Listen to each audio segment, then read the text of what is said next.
My mom brought my ex to my baby shower because I got pregnant before her favorite daughter. I laughed.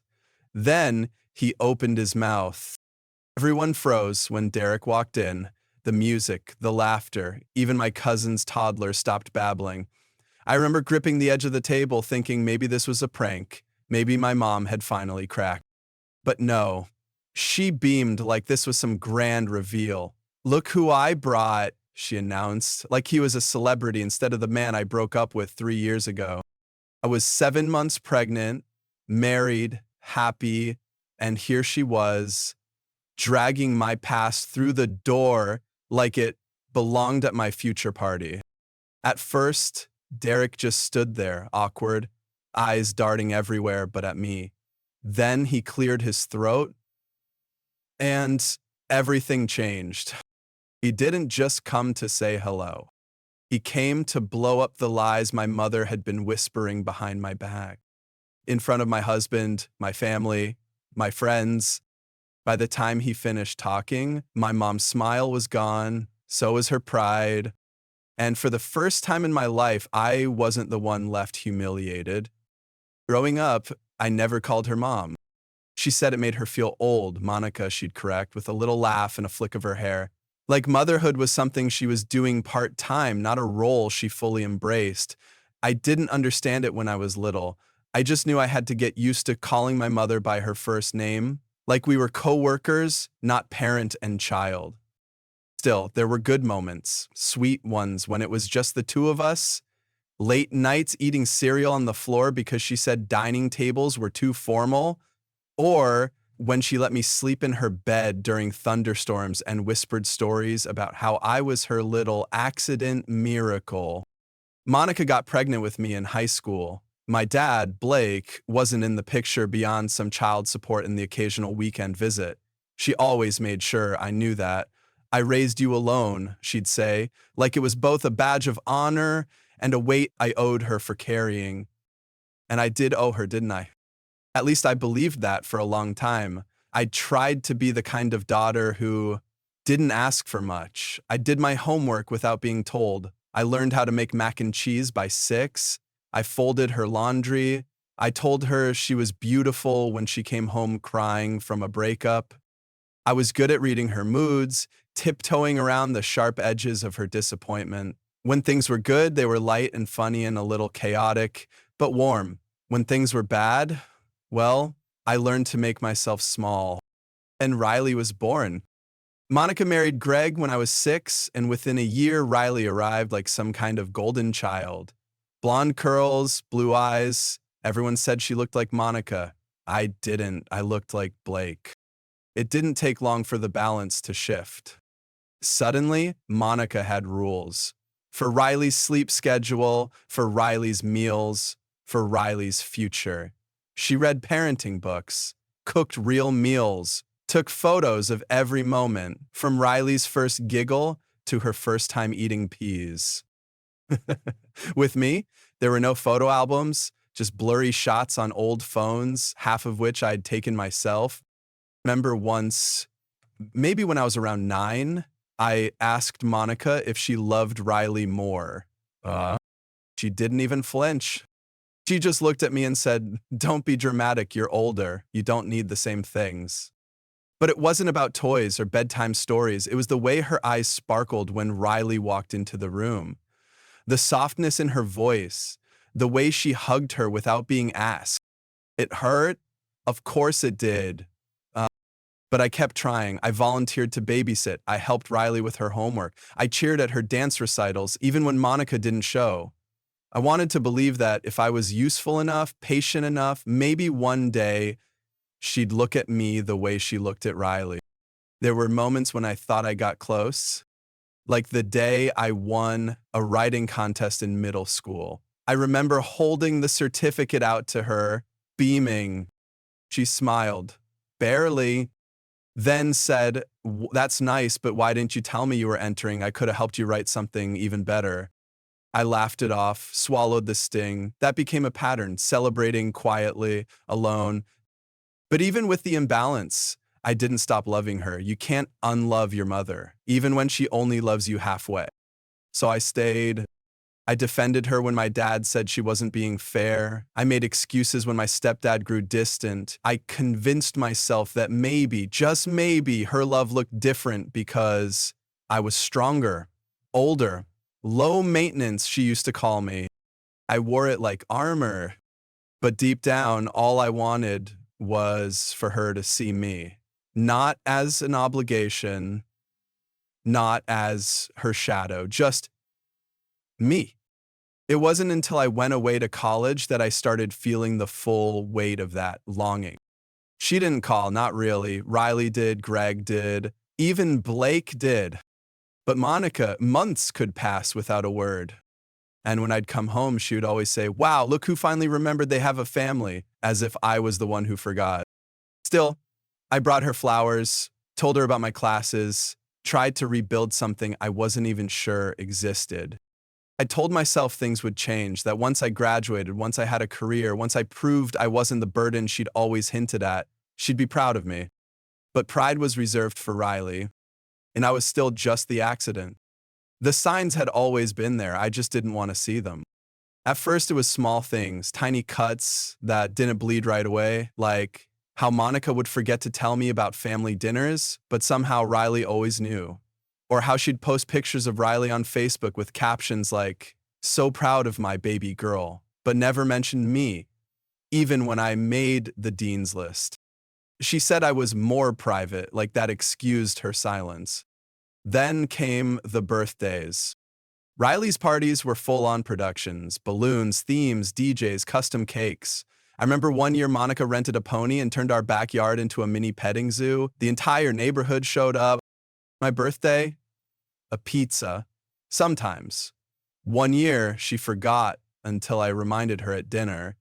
She handed me a $20 0 cents bill, like it was some kind of prize, and said, "Go buy yourself something nice, you're hard to shop for anyway." I told myself it didn't matter, that I wasn't a kid anymore, that Riley was younger and needed the attention. But deep down, it mattered. Not because I wanted a pony, I just wanted someone to give a damn. I wanted her to show up for me the way she showed up for Riley. Even holidays had a hierarchy. On Christmas morning, Riley would have a mountain of perfectly wrapped gifts under the tree. New clothes, gadgets, stuff she didn't even ask for. My gifts? A regifted scarf. A lotion set from the clearance aisle. One year she gave me a mug that said, "One aunt," as if she forgot I wasn't even a parent yet. I started buying my own presents, wrapped them too, told Monica they were from friends just so I wouldn't sit empty-handed while Riley squealed over new shoes and concert tickets. I kept telling myself not to care. But the worst part wasn't the gifts, it was the way she treated my wins like background noise. When I got my first internship after 5 rounds of interviews, Monica barely blinked. "Riley got into advanced chemistry," she said in the same breath, like my success was just a setup for Riley's next act. Once, after I gave a speech at a student conference, I sent her the recording. She never responded. Later, I asked if she'd watched it. She shrugged. "Oh, I meant to, but Riley had a thing that night. I'll get to it eventually." Eventually never came. And when I brought James home for the first time, she barely looked at him.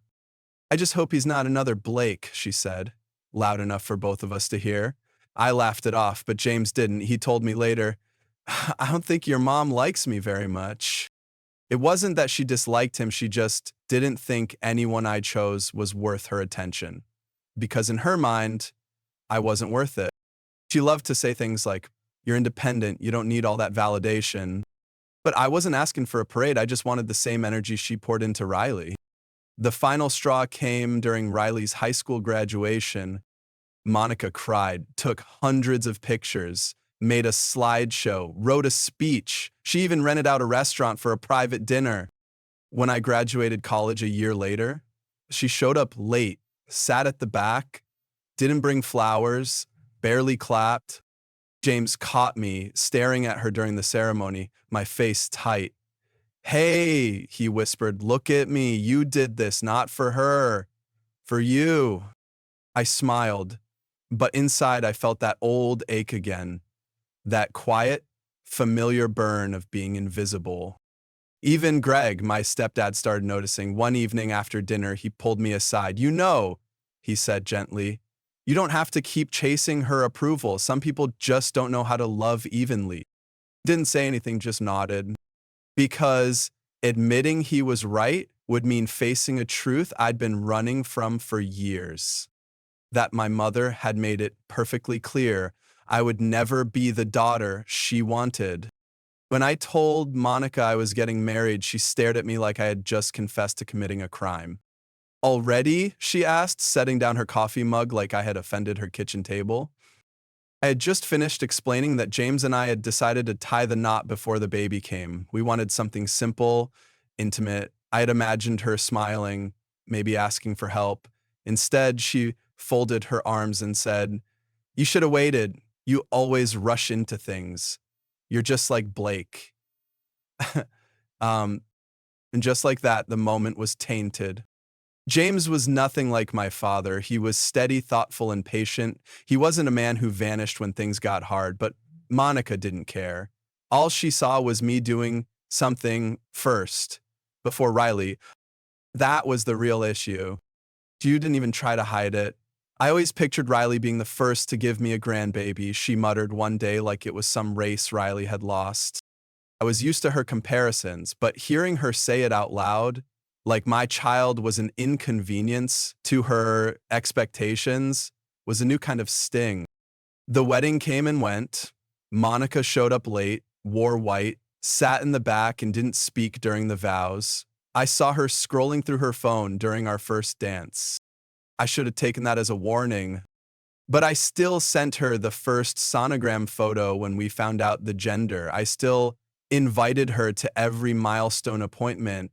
I still clung to some childish hope that this baby might soften her. Then came the baby shower. Riley and my friends went all out, soft yellow balloons, tiny rubber duck centerpieces, a cake that read, "Can't wait to meet you, little sunshine." It was perfect. Until the doorbell rang. I remember the exact sound, the pause, Monica's sudden brightness as she stood up, brushing invisible lint from her dress. "I have a surprise," she said with a too wide smile. I knew that smile. That wasn't joy. That was control. Showmanship. He opened the door and Derek walked in. I hadn't seen him in over 3 years. Not since we'd both decided we wanted different futures. Mine included stability, but his didn't. He stood there awkwardly in the doorway, holding a gift bag with a wrinkled ribbon as he'd just realized this wasn't the setup he was promised. My heart dropped. "What is this?" Before I could even process it, Monica spoke, like she was announcing the arrival of a celebrity. "Look who came to see you," she said. "I just thought maybe there's still something there." The room went silent. All eyes are on me. Then James. Then Derek. Derek cleared his throat, shifting uncomfortably. "I didn't know this was a baby shower," he said quickly. "She told me it was a casual get-together. Said you were going through something, that you needed support." His voice faltered, his gaze dropped. "She said James wasn't the one, that you were scared to admit it." My mouth went dry. The walls blurred, but I held still. "What else did she say?" I asked, not looking at Monica. Derek hesitated. "That you still talked about me, that you regretted everything, that you weren't happy. She showed me pictures from your wedding and said you looked miserable." Gasps echoed from the guests. James stepped forward, eyes sharp. "You believed her?" Derek held up his hands. "No, I mean, I didn't know what to believe, but I figured if even half of it was true, I owed Harper the courtesy of checking in." He turned to me, his voice softer. "I'm sorry. I didn't come to ruin anything, but after all her messages, I needed to hear from you directly. And now I see I made a mistake." I looked at Monica, whose face had gone pale. Her smile was gone, replaced by something harder, defensive. Her arms were crossed like a teenager caught lying. You told him I was unhappy? I asked. She didn't answer.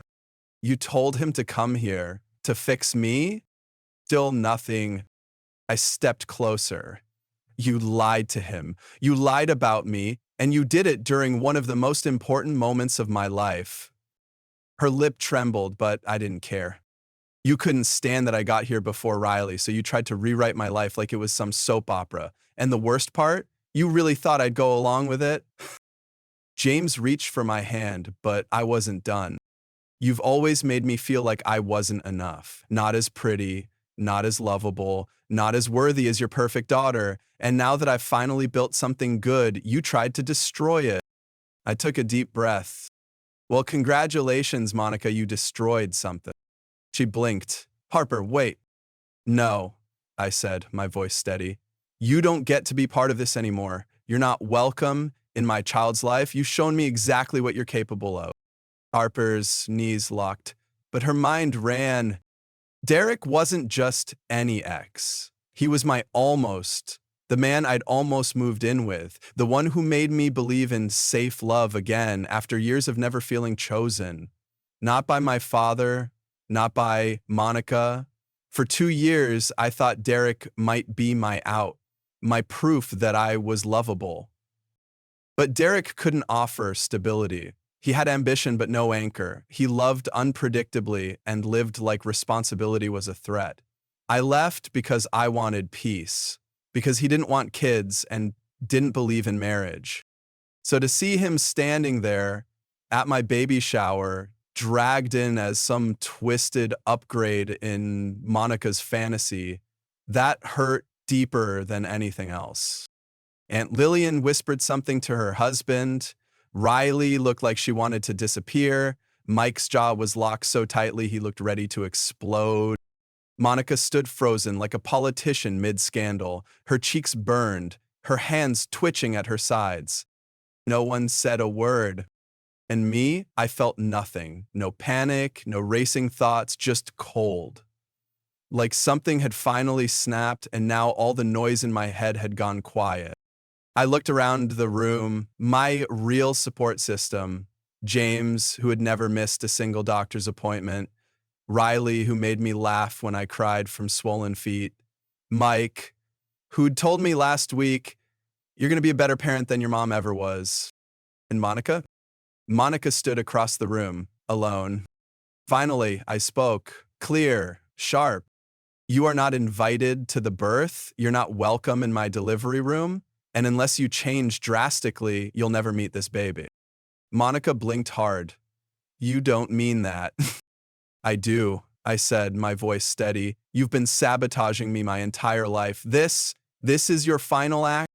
And as she opened her mouth to defend herself, I turned away, not in anger, but in power.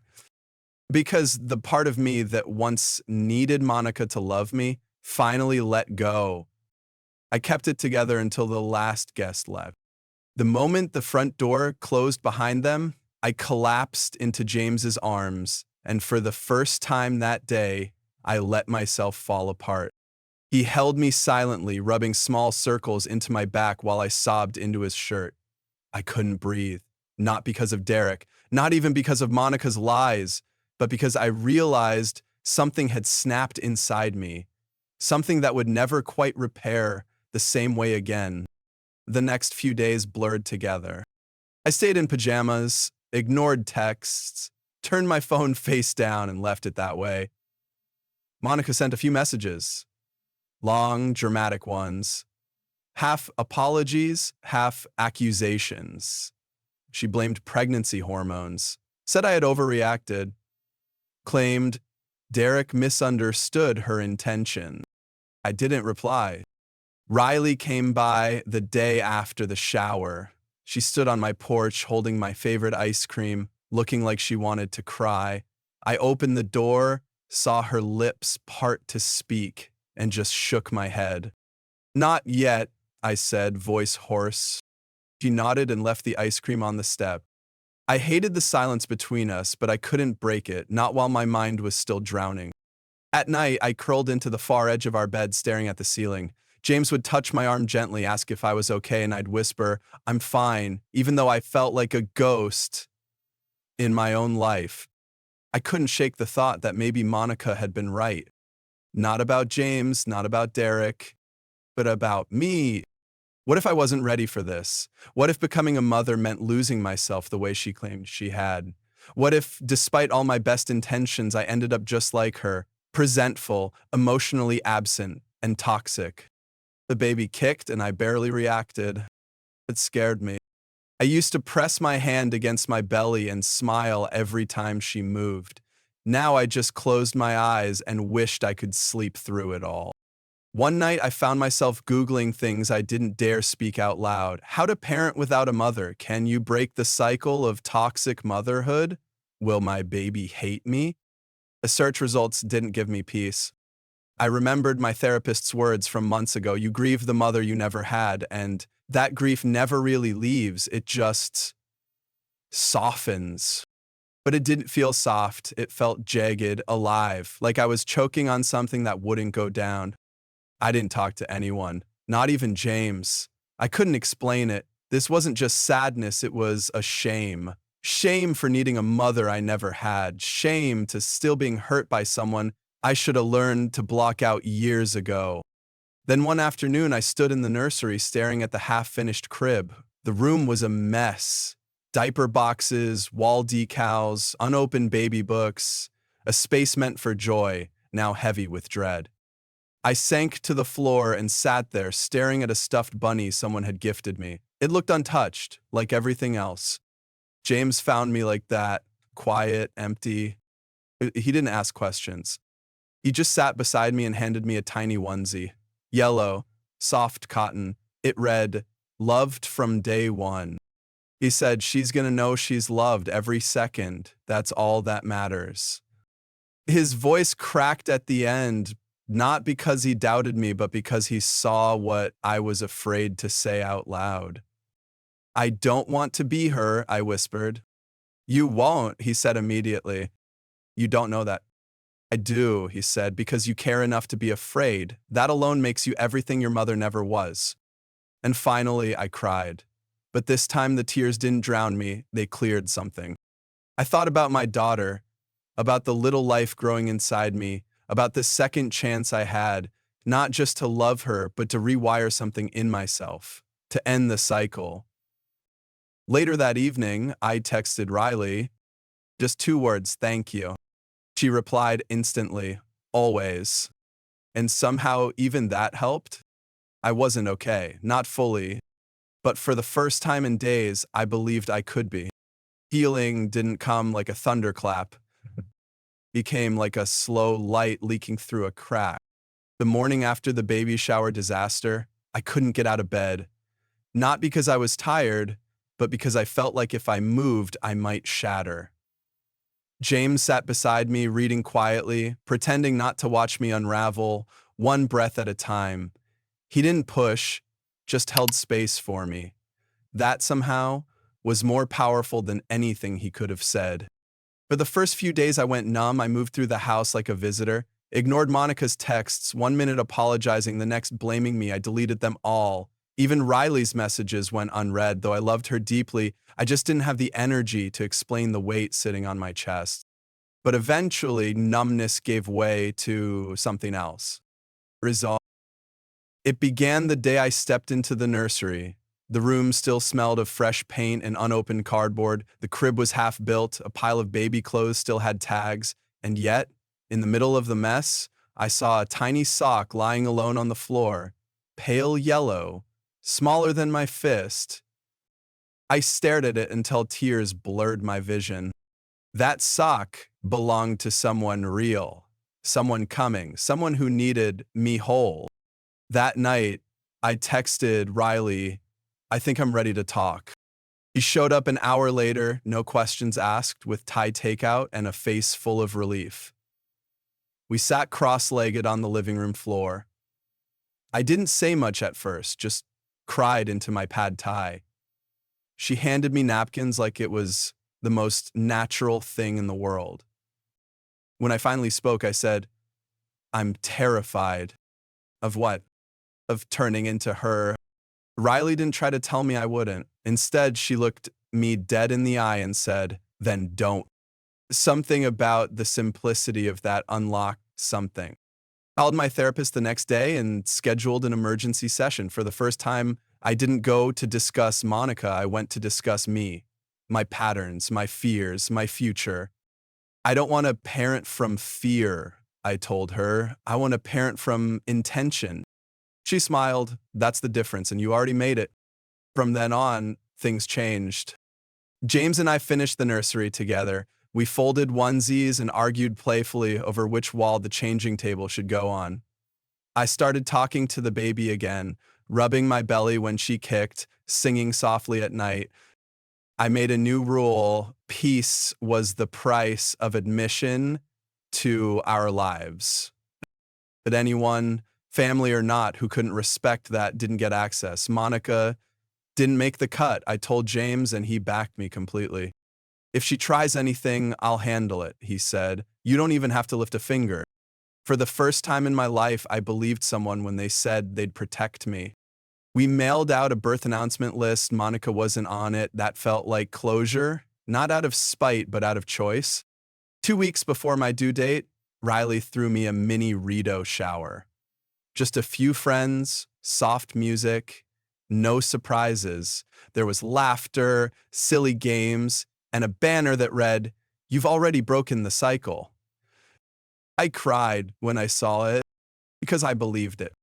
A few days later, a plain white envelope showed up in the mail, no return address, but I recognized Monica's handwriting immediately. I almost tossed it in the trash, but something made me open it. Inside, a single line, handwritten, "I didn't know how to love you, and I'm sorry I made that your burden." That was it. No explanations, no bargaining. Just a small, broken truth. I folded the note and tucked it away in my nightstand, not as an invitation to reconnect, but as a reminder of the pain and of the fact that I had survived it. When labor started, it was gentle at first. I walked through contractions, listened to music, let Riley braid my hair. James was a rock, timing breaths, holding my hand, whispering encouragement.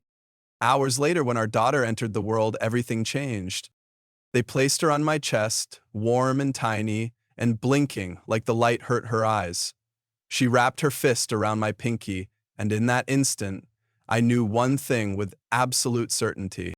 She would never question if she was wanted. She would never wonder if she was enough. And I would never ask her to carry the weight of my wounds. It wasn't my mother. It was something new.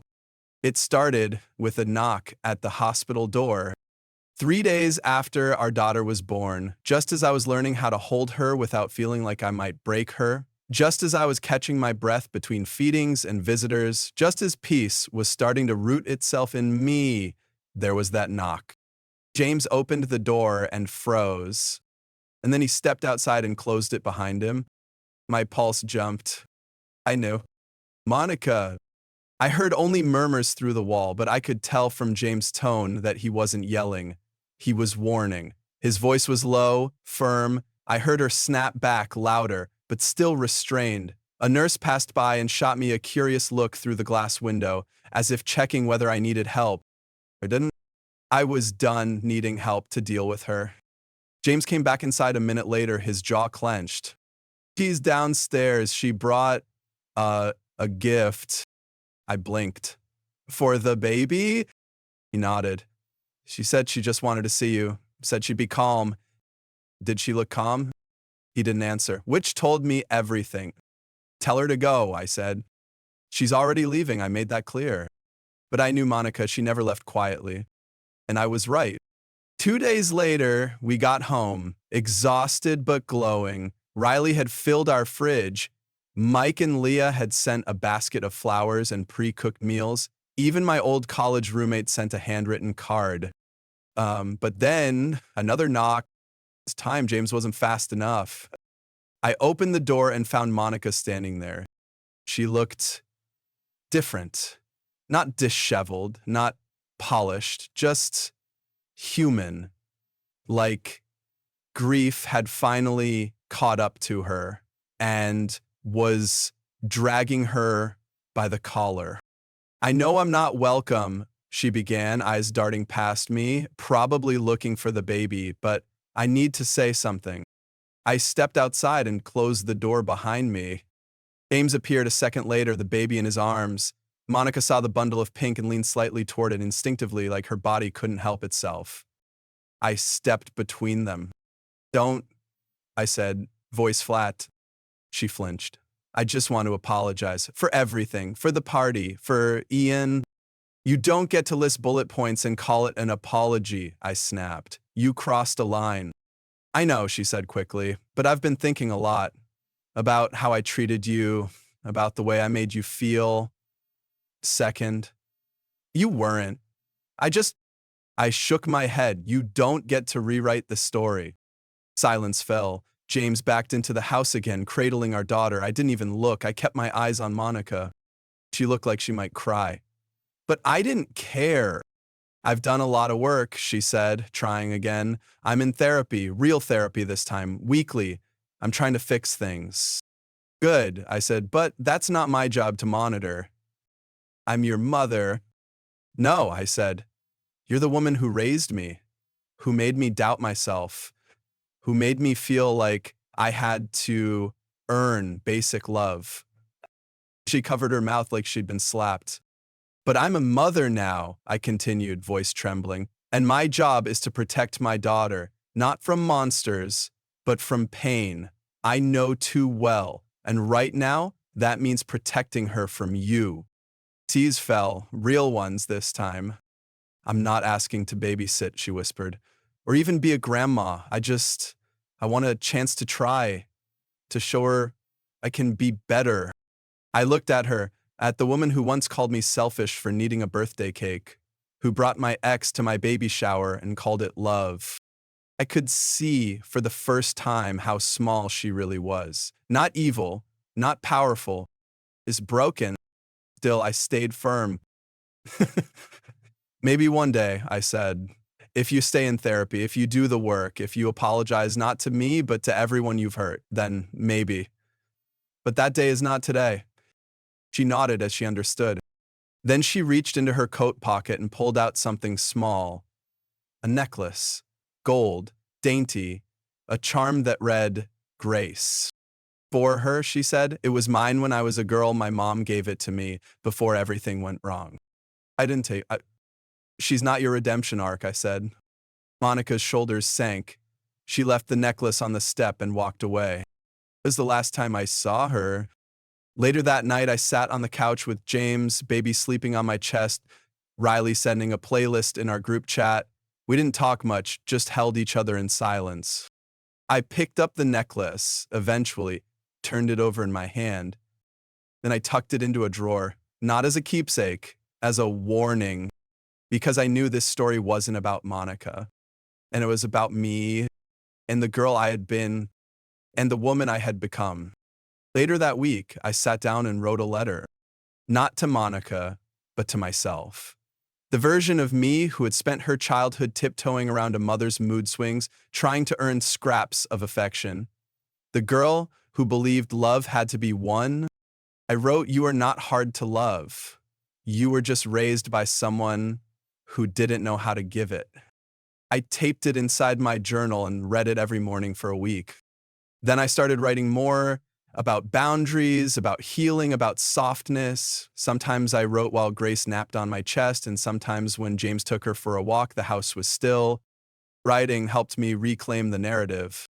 It reminded me that I wasn't the scared daughter anymore. I was the mother now. And that meant everything. A month later, we got a voicemail from Mike. He and Monica had officially separated. "She wouldn't stop defending herself," he said, "even after everything. She said she didn't understand why people were still punishing her. I couldn't do it anymore." I didn't say much after I hung up, just sat quietly, holding Grace's tiny hand in mine. James looked at me. "You okay?" "Yeah," I said softly, "just grieving what never was." Not grieving Monica, but the mother I never had. It wasn't bitter, just true. Later, Riley and I sat on the porch, watching the sun dip behind the trees. She asked if I thought Grace would ever meet Monica someday. Maybe, I said, if she wants to, but it'll be her choice, not mine. Riley nodded. That's the difference, huh? You're not repeating anything. I'm rewriting it. She smiled. And for the first time in a long time, I did too. That night, as I nursed Grace beneath the soft hum of our bedroom lamp, I found myself whispering a quiet promise. I'll be better for you. Not perfect, not without mistakes, but awake, aware, present. And that, I realized, was everything I had ever wanted from a mother and everything I now got to give. After the chaos of the baby shower, the consequences for Monica began to ripple through the family, slowly but definitively. The fallout was no longer something Harper had to speculate about. It unfolded in front of her with surprising clarity. Riley, always protective but never one to create drama, was the first to make her stance clear. She expressed her deep disappointment not just in Monica's actions but in the long history of behavior that had led to that moment. She blocked Monica's number, unfollowed her on every platform, and firmly stated that she would no longer maintain contact. It wasn't an emotional reaction, it was a boundary, long overdue. Her decision rippled outward, giving others permission to do the same. Mike, Harper's stepfather, took longer to act, but the weight of Monica's betrayal clearly shook him. Though he had stood by her through previous conflicts, this time was different. The manipulation, the humiliation, and the complete lack of remorse broke whatever trust was left. He confronted Monica about her behavior, only to be met with defensiveness and denial. Unable to reconcile with the person she had become, he packed his bags and left. Within weeks, he filed for a formal separation. Leah, who had spent years navigating the tightrope of being both Monica's daughter and Harper's closest confidant, chose silence. She stopped responding to Monica's calls and texts. She didn't visit. She didn't explain. Her absence was its own form of judgment. Even extended family, those who had once sided with Monica or kept their distance to avoid conflict, now saw the situation for what it was: a video of the baby shower, specifically Ian's impromptu speech exposing Monica's obsessive behavior, had made its way through family group chats. No one reached out to defend her. No one called to offer sympathy. Monica tried to reclaim her image, reaching out through carefully worded messages that blurred the line between apology and manipulation. She texted Harper vague statements of regret, sent passive-aggressive notes to James, and even attempted to contact Harper's father. Each attempt fell flat. She was met with silence, or in some cases, firm rejection. Without the buffer of her family, Monica became increasingly isolated. She moved into a small, sparsely furnished apartment on the outskirts of the city. The consulting business she tried to launch didn't gain traction, partly due to her declining network and partly due to her own inability to acknowledge her role in her downfall. As weeks turned into months, her attempts to reach out became fewer and farther between.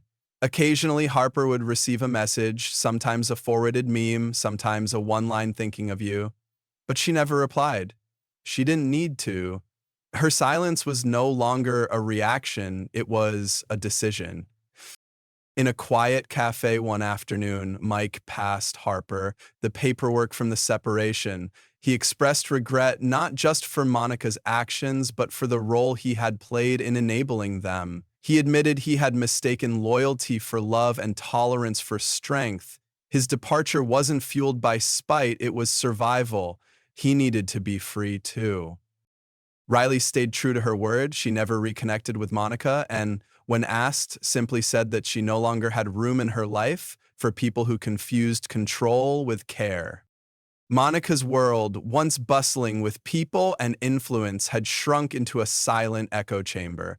No one called, no one visited. The woman who had spent a lifetime trying to dictate how others lived had lost all connection to their lives. For Harper, the absence wasn't a void, it was clarity. There was no dramatic confrontation, no final showdown, just the slow, irreversible truth settling in: Monica had finally run out of people to hurt.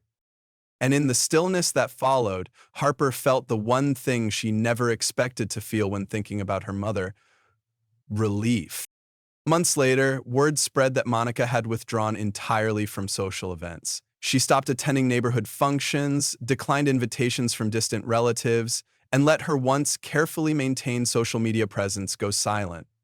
Her absence wasn't dramatic, it was like she had vanished into herself. Friends who once praised her charisma now kept their distance, some out of discomfort, others out of a quiet realization that Monica's charm had always been transactional. Without a social circle to impress or control, she seemed adrift. The walls of her apartment became both her shelter and her prison, a place where she could no longer curate her image for others. Professionally, her reputation suffered.